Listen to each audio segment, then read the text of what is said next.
Part2.com. All right, everybody, as you see, USPS may not always be the best way to ship something. It's not. It is not. So as luck would have it, Mike, son of Bourbon, was in town. So I sent him a message. I'm like, hey, my box was open. So we fixed that. Mike, again, gracious for coming in. I appreciate it. Hey, no problem. So what do we have in front of us? This is 291's American whiskey, which is called American whiskey because 291, first of all, like they are one of the coolest craft distilleries in the country because they do all sorts of weird things with smaller barrels. And this is called American whiskey because it's their bourbon mash bill that is only aged for about 5 to 6 months, and it's in used bourbon barrels. So it drinks like an Irish whiskey almost. Like it's really, I had it at the distillery. I really enjoyed it. Yeah, awesome. All right, well, let's give this a crack. Let's try it. I like how they're old school. They got the wire tops on them. And I learned they do those by hand. They have this like little thing, and they do them by hand. Yeah, Nice. So we got this one. It's 90 proof. Live fast, drink responsibly. that's right. Let's see if we can get a good pop out of this one. Decent. Pretty decent. Yeah, That was decent. All right, sir.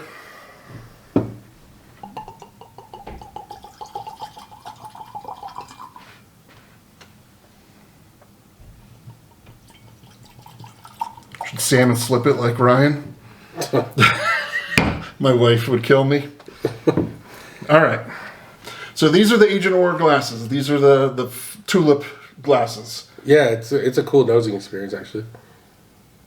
Because you can just go to the edge of it. You don't even have to go all the way in. Yep. Man, it's got like. If you didn't tell somebody, like, you could convince them that this might be wine. Really? Yeah. All right. Because I get this, like, sort of, like, grapish fruit, but then it, like, almost like this American single malty note. Like. I can definitely pick up on that grape for sure. Light vanilla, very light. Yep. Again, for not being aged that long. Right. So you're getting that 5 months in a barrel. It's pretty good. Well, our weather here in Colorado is very unique. It's super dry. Even though it's the springs, they're a little bit higher elevation, believe it or not, than Denver themselves. This summer was actually much wetter than it has been previously. So, not knowing when this was actually bottled, but we get very unique characters from all of our local distilleries. So, all right, let's. Yeah,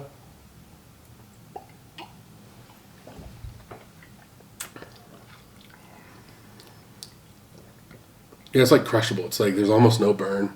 Yeah. Which is, I don't know. Everything else they make is so big and bold. Right. It's unique to have like a light. It's like fruit, floral. It bridges the gap between an easy everyday sipper and the higher proof whiskeys as well, because you can drink this every day. Yeah. It has just enough, I don't want to say bite, but it has just enough of that high proof feel that you can even mix this if you wanted Absolutely. to. I'm sure an ice cube or two, but it's got to be clear ice. I'm a clear ice guy. I'm sure putting an ice cube or two in this one would really open up that palate too. What am I tasting on this one?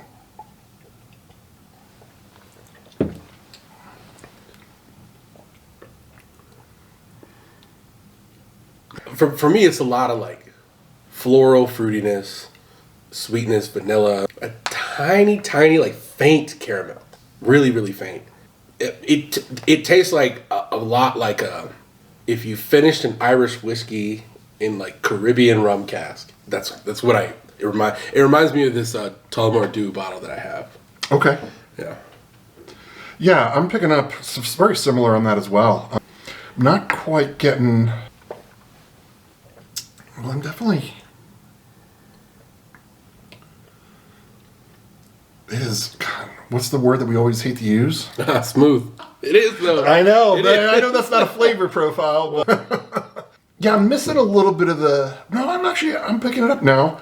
The vanilla on there. I was going to say I'm not quite hitting the vanilla, but I'm feeling it now. Wow, that is. What surprised me about this, I had it at the distillery, and I had basically everything they have. So it was like I had a taste of something that was 151 proof in there, and then we went all the way down to this. So we had to like double back to it. Yeah. And I was like, oh, it's good, but like I don't think this is the best thing they make. But it is number one, it's interesting because one of the things about 291 that I learned is that they reuse everything. Like they don't let anything go to waste. Even their original pot still is copper from their founder's old like painting style or photography style. Okay. And you can see, like, you go to the distillery, you can see on the inside of the like those they're gonna book, and on the inside of the still, it's like an imprint of the Sears Tower. Oh. And there's a photo that he took of the Sears Tower, so it was the same copper panel that he used to press that photo. Yeah. And there's also one of the like the Tetons. And you can see it on I love the pretty Tetons. crazy. Who doesn't love Tetons? Yeah. Right. For those that know, no.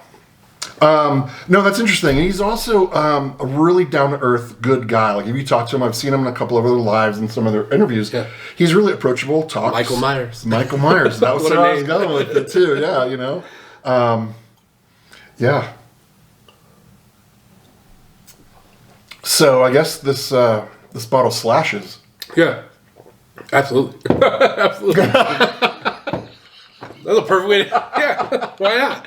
They should put that on the wall there. Yeah, instead of live fast. Bottle slashes. It's crazy that they haven't done that. I guess he probably is annoyed by it. Yeah, he's probably like, I'm sure. He's grown up for the last 20 years. Right. With that. Yeah. What are you gonna be for Halloween? Yeah. Right.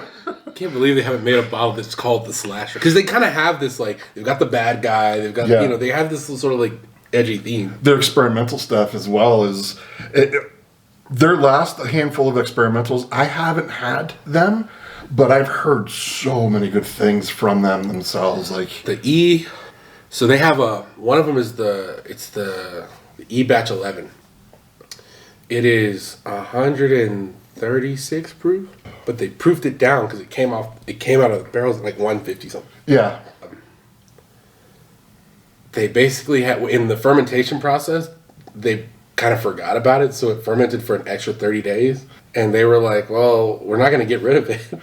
So he barreled it up. And it's like... You said nothing goes to waste. Right, nothing goes... Yeah, that was what really struck me about that. Like, nothing went to waste. Their maple syrup barrels go to a maple syrup manufacturer and then back to them. And then they just rotate. Yeah. It's very crazy. Yeah. No, I haven't got their maple syrup. So, big box store... they have Canadian whiskey maple syrup, maple syrup aged in Canadian whiskey. Yeah. And I absolutely love that. Loving 291 and also being local. You know what? I'm gonna throw that other stuff away, and I'm not gonna throw that other stuff away, but I am definitely gonna get the 291 maple syrup. I'm gonna hunt that down as well. So, well, I think that's pretty much it. Mike, I appreciate you coming out and thanks for having me and doing me right on this. Don't use USPS. Unfortunately, this one came a little open. There was a little sticker on it that said, open. Look, right there. 129. Received unsealed and empty at our local post office. Crazy. So it made it all the way from Texas to here. Empty. Maybe somebody at some sorting center has some good samples. Like that. Bubble wrapped and all. Electric tape on the top. And my $300. Right? No, just kidding. Yeah, $1,000. Yeah, $3,000 for winning third place. Yeah. You first place, you only got $1,000. Sorry. They got nothing. They got no money. They just got a barrel. Sorry, JJ. Yeah. Just got a bottle. Yeah, he gets, he's good enough. He's good looking, got a good family going, so he's set off in his own ways anyway, so. Awesome. Well, again, Mike, I appreciate you bringing over the 291. No problem. Travel safe, my friend, and until next time. I will. Yes, sir. Right.